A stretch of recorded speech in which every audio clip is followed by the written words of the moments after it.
वंदे महापुरुषते चरणारविंदो। महामना पंडित मदन मोहन मालवीय जी के चरणों में मैं अपनी प्रणति निवेदन करता हूं और आज के इस वेबिनार के तृतीय दिवस का जो विषय है महामना की दृष्टि में स्वच्छता एवं पर्यावरण संरक्षण, इस संदर्भ में मैं कहना चाहूँगा कि काशी हिंदू विश्वविद्यालय के संस्थापक भारत रत्न पंडित मदन मोहन मालवीय जी एक युग दृष्टा व एक युग पुरुष थे। महामना के व्यक्तित्व के विभिन्न आयाम हैं। काशी हिंदू विश्वविद्यालय उनमें से एक साक्षात उदाहरण है। भारतीय चिंतन परंपरा को आत्मसात करने वाले, तदनुकूल आचरण करने वाले एक साक्षात ऋषिवत उनका जीवन दर्शन रहा है, जो भारतीय चिंतन परंपरा को समग्र रूप से आलोकित करता है। उनके व्यक्तित्व में वैदिक सनातनी परंपरा प्रतिबिंबित होती है। इस त्रिदिवसीय वेबिनार के आज छठे सत्र का जो यह विषय है, इस विषय पर मैं अपना विचार प्रस्तुत कर रहा हूं। सबसे पहले हम पर्यावरण को समझें। स्वच्छता एवं पर्यावरण क्या है? पर्यावरण शब्द जो है परिआवरण दो शब्दों के जोड़ करके बनता है। इसका तात्पर्य है, परि का तात्पर्य है चारों तरफ आवरण, अर्थात हम पंच महाभूतों से आवृत हैं। यह पर्यावरण शब्द का तात्पर्यार्थ है। पर्यावरण शब्द विज्ञान के दृष्टि से इकोलॉजी शब्द का प्रयोग सर्वप्रथम प्राप्त होता है। विज्ञान के प्रारंभिक क्रम में 1859 में एच रेडर के द्वारा इस शब्द का प्रयोग इस संदर्भ में प्रयुक्त माना जाता है। शास्त्र में जो विषय आते थे वही लोक में स्थापित होता रहा है, लेकिन कालांतर में हम अपनी जड़ों से कटने के कारण हम अपनी जीवन पद्धति को भूल गए और मानसिक दासता के कारण उसको धारण करने में आत्मग्लानि का अनुभव करने लगे एवं पाश्चात्य जीवन शैली को अपनाने में गर्व की अनुभूति करने लगे। मुझे ऐसा लगता है कि वेदों में यज्ञ का विधान है, अग्निहोत्र का विधान है। यह हमें पंच महाभूतों को सम्मिलित करने में सहयोगी है। कहा है, अग्नौ प्रस्ता होति सम्यक आदित्य मुपतिष्ठते आदित्या जायते वृष्टेरन्नम तथा प्रजा। अग्नि में विधि पूर्वक दी हुई जो आहुति है वह सूर्यमंडल को प्राप्त होता है। सूर्यमंडल में मेघ के निर्माण में यह सहायक होता है और वह मेघ जो है वृष्टि के रूप में हमें प्राप्त होता है और उस वृष्टि के द्वारा अन्न और अन्न से प्रजा का पोषण होता है। तो यह इकोलॉजिकल एक साइकिल है। यज्ञ, यज्ञों के माध्यम से पंच महाभूतों को सम्मिलित, पंच महाभूतों को हम मजबूत करते हैं, ऐसा हमारे यहाँ वेदों में कहा गया है। और सारांश में मैं कहूँ तो हम यह कह सकते हैं कि महामना का जो जीवन दर्शन था वह पूर्ण रूप से पर्यावरण से संपृक्त रहा है। वह उनका जो जीवन भारतीय संस्कृति के साक्षात प्रतिमूर्ति के रूप में हम उनको देखते हैं। भारतीय संस्कृति को धारण करने वाले विग्रहवान ऋषि के रूप में महामना थे। उनके जीवन में स्वच्छता, अंतः बाह्य के साथ साथ प्रकृति का प्रेम हमें सदैव प्रेरणा प्रदान करता रहेगा तथा इस महामारी से निपटने में उनके द्वारा बताए गए आहार विहार व्यवहार आचार विचार भारतीय जीवन दृष्टि में हम इस महामारी से उबरने में कामयाब हो सकते हैं। भारतीय चिंतन दृष्टि में सर्वजन हिताय सर्वजन सुखाय की परिकल्पना रही है। हम प्रत्येक प्राणी मात्र से हमारा परस्पर संबंध रहा है और सभी प्राणी एक दूसरे पर अवलंबित हैं।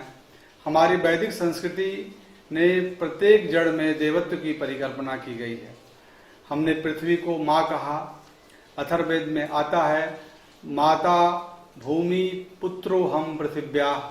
प्रत्येक जड़ में से उसके अंदर एक चेतनत्व की परिकल्पना वैदिक ऋषि करते हैं। महामना कहते थे तेन त्यक्ते न भुंजी था, हमें त्याग पूर्वक उपभोग करना चाहिए। वैदिक ऋषि कहते हैं देहि में ददामिते निमे देहि निते दधे निहारं च हरासि में निहारं निहराणिते स्वाहा।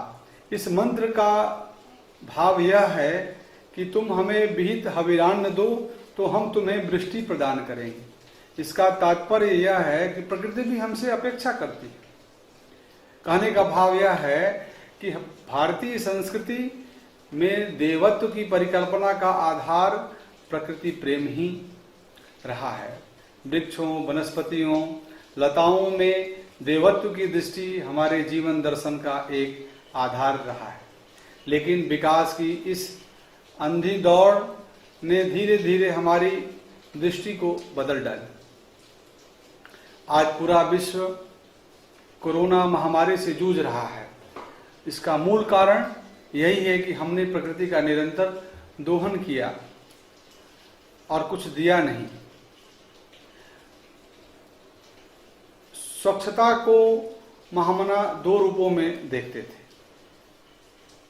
एक आंतरिक स्वच्छता एवं बाह्य स्वच्छता। इन दोनों स्वच्छता अथवा शुचिता हमें स्वस्थ रखने के लिए आवश्यक है। इसीलिए वे अपने उपदेश के क्रम में कहते थे शरीर माध्यम खलु धर्म साधनम। शरीर सभी कर्तव्यों को करने हेतु एक साधन है। हमें स्वस्थ रहने हेतु स्वच्छता को धारण करना चाहिए। बाह्य स्वच्छता के साथ साथ हमारी अंतः स्वच्छता भी आवश्यक है और हमें भारतीय संस्कृति एवं परंपरा से प्राप्त होती है। हमें मानवीय गुणों को धारण करना चाहिए। हमें ऐसा व्यवहार नहीं करना चाहिए जिससे अपने को बुरा लगने वाले व्यवहार दूसरों के साथ नहीं करना चाहिए। महामना इस बात को कहते थे आत्मनः प्रतिकूलानि परेशान न समाचरेत्। इसी प्रकार महामना छात्रों से कहते थे कि भौतिक जीवन हेतु आवश्यक शिक्षा के साथ साथ धर्म की शिक्षा एवं आचार की शिक्षा भी आवश्यक है। वे कहते थे आचारहीनम न पुनन्ति वेदा, अर्थात आचारहीन माने आचरण विहीन व्यक्ति को वेद भी पवित्र नहीं करता। महामना के जीवनचर्या में स्वच्छता के दोनों स्वरूप दिखते हैं। उनकी दिनचर्या प्रातः से लेकर सायं पर्यंत भारतीय संस्कृति के अनुरूप ही रहती थी। वे ब्राह्म मुहूर्त में उठकर योगाभ्यास करते थे और साथ ही बागवानी से भी उनका विशेष लगाव था। वे वृक्षों एवं पौधों में स्वयं जल देते थे। छात्रों से उदाहरण के तौर पर कहते थे कि देखो इसमें देवत्व का भाव है और वह कालिदास का शकुंतला का उदाहरण देते हुए वह कहते थे कि जब शकुंतला की जब विदाई होती है उस समय वह वृक्षों से लताओं से वो संवाद करती है, रोती है। पातुम न प्रथमम व्यवस्थित जलम युष्मा स्वपीते सुया। उसका भाव है कि हम बिना आपको जल दिए हुए हम कुछ ग्रहण नहीं करते थे। आज मैं जा रही हूं, आपको कौन जल देगा। तो ऐसी जो आत्मीय भाव का जो हमारी संस्कृति में जो स्वरूप मिलता है तो उसे यह स्पष्ट संदेश है कि वृक्षों लताओं से हमारा कैसा अंतः संबंध रहा है। वह एक बाह्य रूप में नहीं, वह एक अंतः संबंध के रूप में रहा, एक उससे लगाव के रूप में रहा, एक आत्मीयता के रूप में रहा।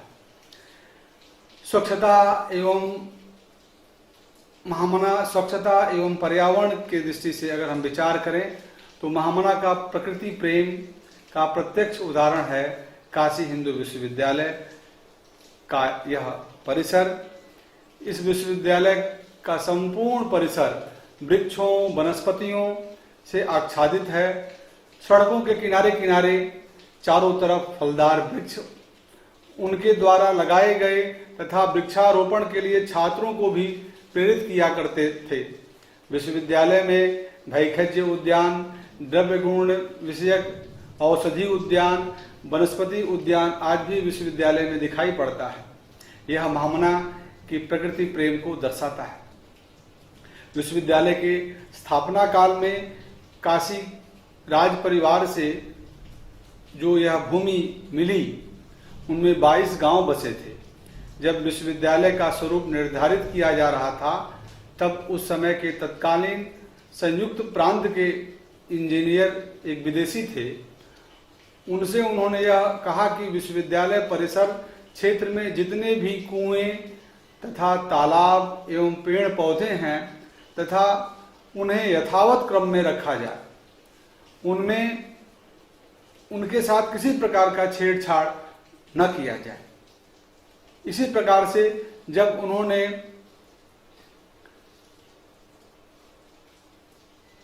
औद्योगिक कमीशन में एक सदस्य के रूप में उन्होंने जो अपने 61 पेज का अपना प्रस्ताव दिया था उसमें इस बात को उन्होंने दर्शाया यह था कि हमें इंडस्ट्री का बढ़ावा देना चाहिए, भारत में इसकी आवश्यकता है, परंतु नदियों तालाबों पेड़ पौधों इनके साथ छेड़छाड़ न हो।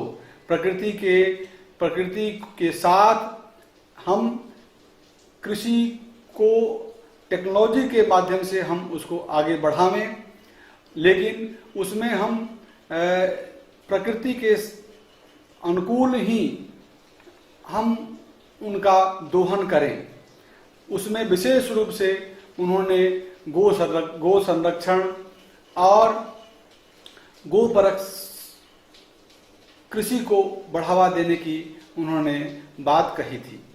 इसी प्रकार से उन्होंने अविरल गंगा के लिए भी जो प्रयास किया वह भी महामना के प्रकृति संरक्षण या प्रकृति प्रेम या पर्यावरण संरक्षण को दर्शाता है। महामना के काल में विश्वविद्यालय के भवनों का निर्माण भी इस प्रकार से किया गया जिससे किसी प्रकार की बाह्य एवं अतिरिक्त ऊर्जा या विद्युत की आवश्यकता न पड़े। आज भी विश्वविद्यालय के पुरातन भवनों में किसी प्रकार के वातानुकूलित यंत्रों एवं विशेष प्रकाश की आवश्यकता नहीं पड़ती है। यह महामना का पर्यावरणीय संरक्षण के प्रति जीवन दृष्टि को इंगित करता है। महामना अपने दिनचर्या में पंच महायज्ञ प्रतिदिन किया करते थे, जो कि भारतीय संस्कृति में प्रत्येक गृहस्थ को किया जाना चाहिए। यह पूर्व में प्रत्येक गृहस्थ इसको किया करते थे। पंच महायज्ञ एक तरह से देखा जाए तो यह पर्यावरण संरक्षण की उपासना है। पंच महायज्ञ में पहला जो है वो ब्रह्म यज्ञ है, उसमें हम स्वाध्याय करते थे। देव यज्ञ में हम देवताओं का उपासना करते थे। यह देवोपासना क्या है? यह भी प्रकृति की उपासना है, क्योंकि प्रत्येक जड़ में चेतनत्व की परिकल्पना यह हमारा वैदिक चिंतन है, यह हमारी भारतीय चिंतन दृष्टि रही है। तो देवोपासना भी प्रकृति की उपासना ही है। भूत यज्ञ जिसमें कीट पक्षी पशु आदि की सेवा रूप का नाम भूत यज्ञ है। हम रोज चींटी को, कुत्ते को, पशु को हम उसको आहार देते हैं। इसी प्रकार से उनकी भोजन की व्यवस्था हम करते हैं। पितृयज्ञ जो है, हम पितरों को तर्पण करते हैं, अपने पितरों को याद करते हैं, उनको जल देते हैं। साथ ही पितरों के साथ साथ यक्ष, नाग, गंधर्व, वृक्ष, पक्षीगण जल देने की बात उसमें कही गई है और उसको हम अपने जीवन में उतारते रहे हैं। और आतिथ्य यज्ञ, यह भी आतिथ्य यज्ञ का तात्पर्य है कि कोई भी आपके यहाँ अगर अतिथि आता है तो उसको आप भोजन करावें। और जब महामना इसको अपने जीवन में उन्होंने उतारा, वो अतिथि सेवा को परम धर्म के रूप में मानते थे। अग्नि को भोजन देने का भी हमारे यहाँ पंचमहायज्ञ में ही विधान है, जिसको बलि वैश्यदेव के रूप में हम देखते हैं। महामना अपने उपदेशों में गीता के श्लोक का वह उच्चारण करते थे। उसका अंतिम पद है परस्परम भावयन्तः श्रेयः परम वाप्स्यत। प्रकृति और प्राणी एक दूसरे पर आश्रित है, दोनों के बीच अपने अंतः संबंध होने चाहिए। मेरा यह मानना है कि जब वैदिक ऋचाओं का उच्चारण करते हैं तो उसमें उच्चारण की जो तरंगे हैं, उन तरंगों से एक दैविक ऊर्जा निकलती है, जिनसे पर्यावरण के संतुलन में सहायता आज के परिवेश में निश्चित रूप में होगी। हम वनानां पतये नमः, वृक्षाणां पतये नमः, औषधीनां पतये नमः कहते हैं, उनके संरक्षण की बात करते हैं। मत्स्य पुराण में आया है और महामना भी इसको कोट करते थे। 10 कूप समावापी 10 वापि समो द्रुमः, 10 द्रुम समः पुत्र 10 पुत्र समो द्रुमः। इसका तात्पर्य यह है कि 10 कुएं को खुदवाने पर जो पुण्य प्राप्त होता है उसके बराबर जो है एक बावली बनाने, और 10 बावली तालाब से छोटा होता है, तो 10 बावली के बराबर एक तालाब और 10 तालाबों के बराबर एक पुत्र उत्पन्न करने का पुण्य प्राप्त होता है। और ऐसे 10 पुत्रों को उत्पन्न करने का जो पुण्य है वह एक वृक्ष लगाने पर फल मिलता है। तो हमारे यहाँ यह शुरू से ही वृक्षारोपण, वनस्पतियों की संरक्षण, यहाँ पर मैं एक कोट करना चाहूँगा।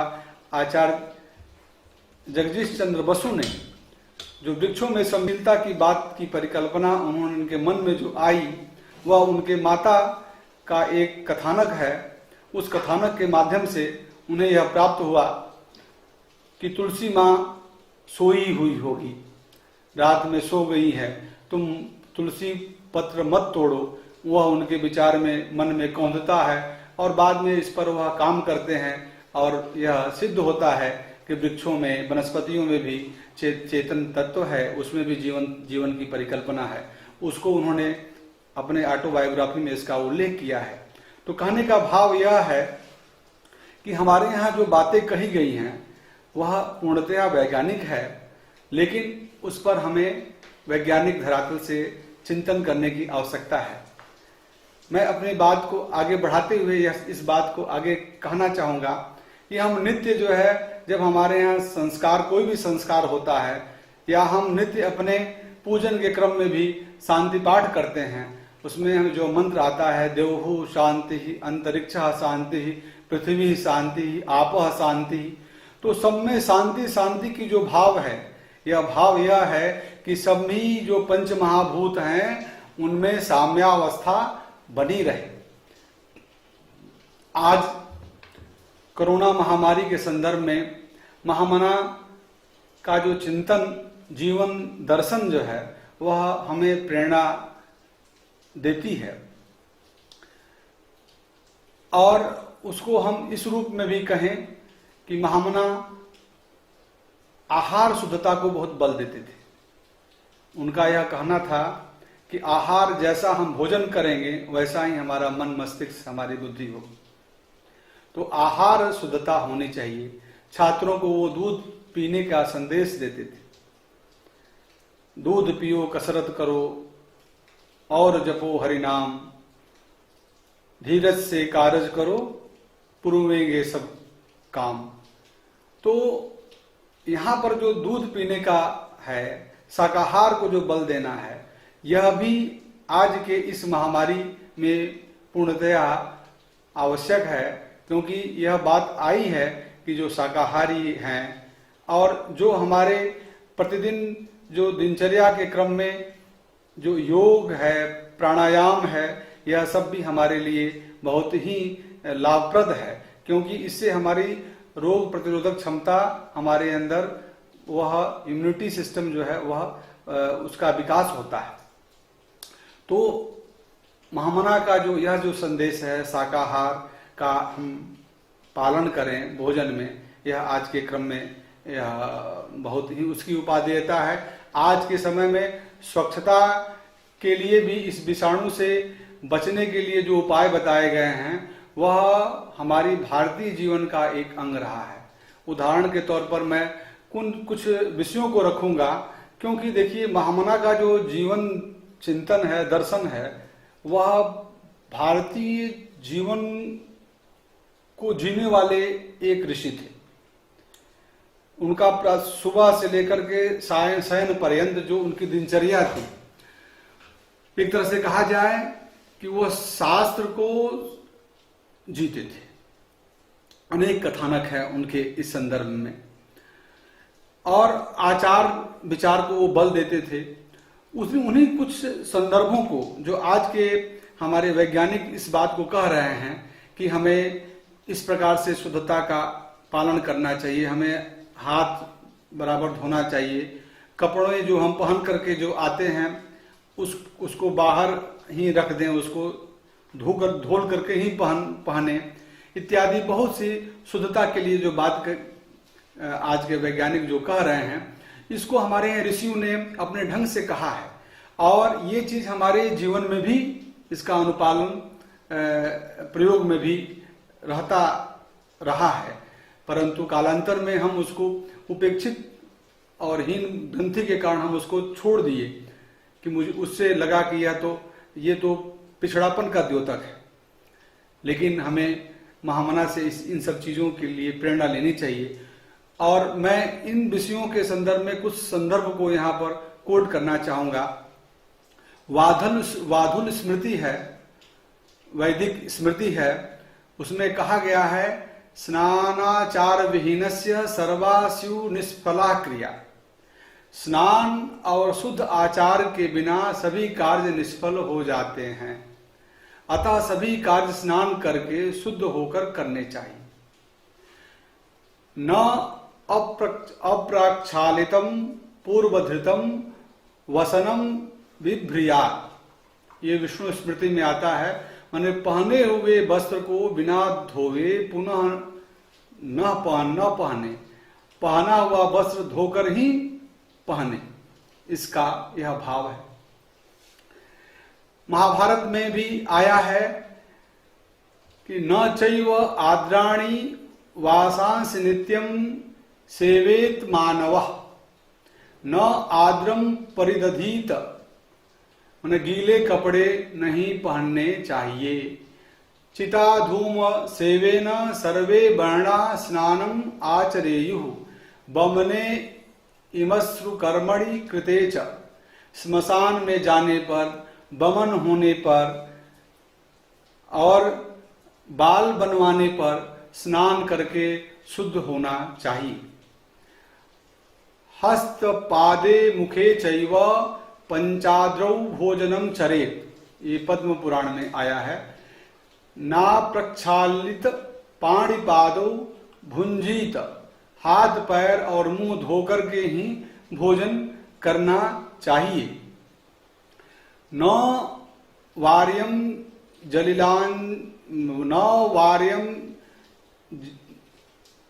जलिना पिबेत, नांजलि पुटे नापह पिबेत। अंजलि से जल नहीं पीना चाहिए, किसी पात्र में अर्थात गिलास में, कुल्हड़ में जल पीना चाहिए। न धारयेत परस्यैव स्नान वस्त्रम कदाचन, दूसरों के स्नान के वस्त्र तौले इत्यादि जो है वो प्रयोग में न लें। लवणम व्यंजनम चैवा धृतम तैलम तथैव च लेह्य पेयम च विविधम हस्त दत्तम न भक्षये। नमक, घी, तेल, कोई भी व्यंजन जो जिसका अवलेहन करते हैं, अवलेहन अर्थात चाटते हैं, जो पेय है वह हाथ से उसको नहीं परोसें, वह किसी चम्मच आदि से उसको परोसें और उसी से ग्रहण भी करें, ऐसा कहा गया है। ये धर्म सिंधु में आया है। इसी प्रकार से घ्राणस्य वास साक्षाद्य मलमूत्रम त्यजेत बुधः नियम्य प्रयतो वाचम संवीतांगो व नुष्ठितः। अर्थात नाक, मुंह और सिर को ढककर मौन रहकर मलमूत्र का त्याग करना चाहिए। तथा च अर्घ्य घृतम धार्यम, दूसरे के पहने हुए कपड़े को नहीं पहनना चाहिए। इस प्रकार से अनेकानेक जो आचार विचार के जो नियम हैं, आचार व्यवहार के जो नियम हैं, वह हमारे यहाँ वेदों में, शास्त्रों में, भारतीय संस्कृति में पग पग पर बताए गए हैं। सुबह उठने से लेकर के शयन पर्यंत महामना तदवत ही जीवन जीते थे। वो शास्त्र को ही जीते थे और तदनुकूल ही वो आचरण करते थे। लेकिन उनमें उनके शास्त्र और व्यवहार के क्रम में वह कुछ लचीलापन भी रहा। वो युगानुकूल उसकी व्याख्या और तदनुकूल आचरण को भी वो उन्होंने अपने जीवन में धारण किया। तो कहने का अभिप्राय है कि आज का जो महामारी कोविड-19 जो एक वैश्विक आपदा के रूप में हम सबके समक्ष जो प्रस्तुत हुआ है, इसमें भारतीय जीवन का जो विधान है, जिसमें ऋतुचर्या है, दिनचर्या है, उसका हम अगर अनुपालन करें और उसमें जो बताए गए जो औषधियों का हम अगर अनुपालन करें, सिरसादिक्वात है, गिलोय है, घनबटी है, उनका हम प्रयोग कर अपने इम्यूनिटी सिस्टम को हम बढ़ा सकते हैं। और स्वच्छता जो आचार विचार के जो नियम हैं, उनके द्वारा हम इस कोविड-19 से अपने को बचा सकते हैं। एक चीज और मैं कहना चाहूँगा कि प्रकृति संरक्षण के लिए वैदिक याग मंत्रोच्चारण का जो कंसेप्ट है, यह पूर्णतया प्रकृति को सुरक्षा प्रदान करता है। इस पर वैज्ञानिक क्रम से इस पर शोध की आवश्यकता है। आने वाले समय में वैदिक विज्ञान केंद्र द्वारा वैदिक न्यूरोलॉजिकल लैब में मंत्रोच्चारण की जो तरंगें निकलती हैं, उनके हमारे शरीर पर, तंत्रिकाओं पर उसके क्या प्रभाव पड़ते हैं, उसका उस पर अध्ययन होगा। जो हम यज्ञ करते हैं, जो वैदिक याग है, जिसको हम शौत याग कहते हैं, उन यागों को करने के बाद हमारे पॉल्यूशन लेवल कितना कम हुआ, इसका भी हम यंत्रों के माध्यम से मापन करके हम अपने भारतीय संस्कृति को एक वैज्ञानिक जो कंसेप्ट है उसको हम चरितार्थ करेंगे। मैं इसी प्रसंग में मैं पुनः जो वर्तमान जो वैश्विक कोविड-19 महामारी से लड़ने के लिए जो हमारी महामना ने जो जीवन दृष्टि दी है और उनका जो प्रकृति प्रेम जो रहा है, उसके माध्यम से हम उनसे प्रेरणा लेने की आवश्यकता है। महामना का जो जीवन दर्शन हमें प्रकृति प्रेम और स्वच्छता के लिए प्रेरित करता है। अंत में मैं मालवीय जी के विचार आज और अधिक प्रासंगिक हो गया है, हमें उनसे प्रेरणा प्राप्त करनी चाहिए। मैं यहीं पर अपने वाणी को विराम देता हूँ। सभी को प्रणाम निवेदन करता हूँ। धन्यवाद।